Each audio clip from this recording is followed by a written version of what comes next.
Alright guys, what's going on? Today we're going to be taking out the rest of the handicap rails with this circular saw.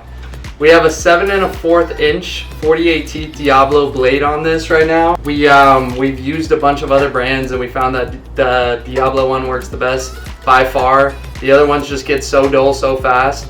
And honestly, all the blades get dull really fast. But the Diablo, we're averaging like a rail and a half per blade.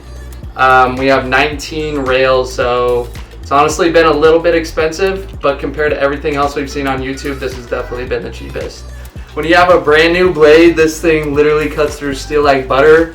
It's honestly kind of scary, but it's been super useful. The only thing is these things get dull super fast, and it gets dull like that out of nowhere. So you're just constantly like trying to nudge your way through the rails when it gets like that, and then you have to constantly be changing out the blades. Besides that, this is the most efficient way that we found to take out the rails. We've tried multiple things as you saw before. So when you're using this, it's definitely required to have some safety gear. There's sparks flying all over the place. I have to wear a hat because the sparks are bouncing off of the bus, flying on my head. There was one time where I smelled some burnt hair. So definitely a hat, definitely some long sleeves. I have a couple burn marks in here already, so this is definitely essential. We're gonna need a safety mask, just so we're blocking the face and everything. You're gonna need some good gloves. I feel like the gloves is just for safety, and also it just keeps the blade nice and sturdy. You're gonna need some earplugs. I feel like I would be deaf if I didn't have these earplugs. And then the last thing I'm gonna recommend is some masks. I recommend something better than this. These are like some $2 for a 5-pack masks. As you can see, this is yesterday's work. You don't want to be breathing that in, and there's honestly some on the inside too, so we definitely recommend something better. This is after one rail. That could definitely mess you up, so stay safe out there, and here's some words from Sabrina. Hey guys, so one thing that's different about our bus that we've noticed in all the other YouTube videos that we've seen is a lot of the handicap rails and other buses have these big thick bolts just on the end of the rails to secure it, and then they have these little bolts going through the middle. But we have the big thick bolts going all the way up our rails, so for someone that would have 2 bolts on one rail, we have like 30. So if you find that your bus is the same as ours, we've tried so many tactics and we found that this is the best one, as Monte said, but we definitely recommend using a circular saw to get those big things out rather than a grinder. Gives you a little bit more leverage. One thing that you're going to want to watch out for when you buy or borrow a circular saw is that you have a right-handed one and a left-handed one. I'm a lefty, and we started off with this right-handed one, and it was honestly kind of tough. It's just like a weird push. You gotta like relearn how to, it just feels uncomfortable sometimes when you're using the blade. So I definitely recommend finding one that fits whatever dominant hand you are. This is a nice one. This has a thicker, sturdier handle on the back. I feel like in the bus, that's what you want, because you're kind of bending over, you're kneeling down, you're not like standing on a table, and it's not like a nice easy cut. You're kneeling down and you're kind of like pushing your way through. You definitely want that dominant hand in the back, and there's sparks bouncing off the bus and everything. So you just want as much comfortability as possible, especially when you're doing this. By the way guys, the reason I'm not using the circular saw is because I am not strong enough. It's very jerky and it's honestly really dangerous. So if you have more muscles, I definitely recommend you. So definitely just be very careful when you're using this tool.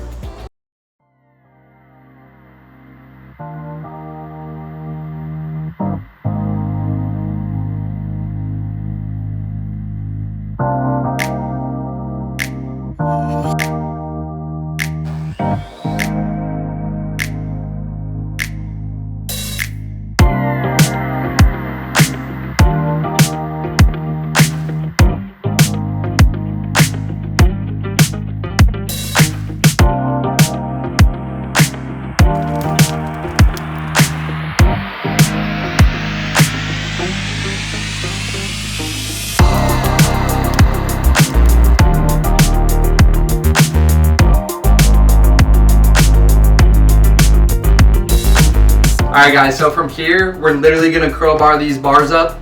We got 3 different options, and honestly, each one has an advantage over the other. So this first one is thin. It's honestly really nice. It's just not very strong. As you can see, we actually bent off 2 of the teeth from trying to pry up these bars. This one can get under really shallow parts though, and then just bend it up nice where this guy can come in and just kind of pry it up a little bit more. Whatever this guy can't get, this one can get.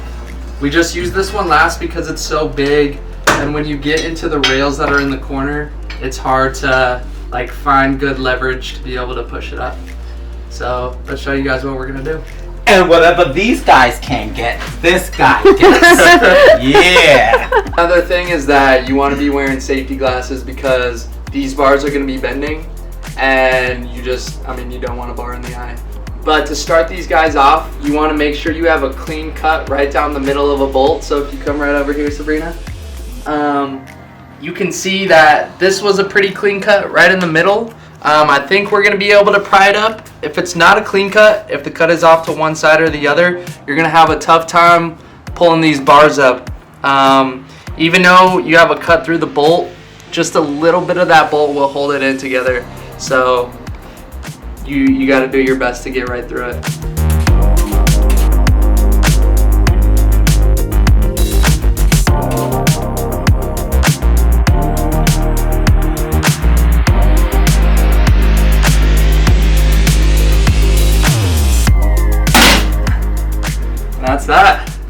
That's honestly one of the easier ones that we've done. Sometimes we've been sitting there for probably like 20-30 minutes. As you can see, we got that first side out. For the second side though, I can't get a good start to it, and you need a start to be able to pry up the rest of them because you need leverage from the first part. What I'm gonna have to do is cut closer to the side that we're pulling out. We're gonna have to cut closer to that bolt. Honestly, just against the very edge. That way the rail comes up really easy. We get a start, and then from there we can just pry it off with the crowbar. I'm just gonna cut that first bolt off.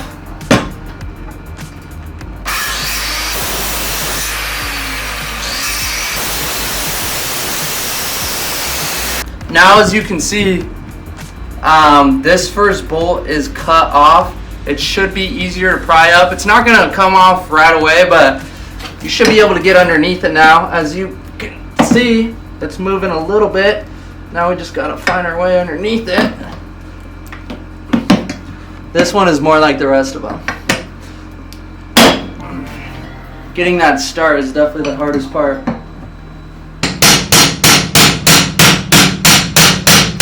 And there it goes. You see how it gets underneath it? Now we got some leverage. Then we can pull it a little bit. Get in there again. That should come right up.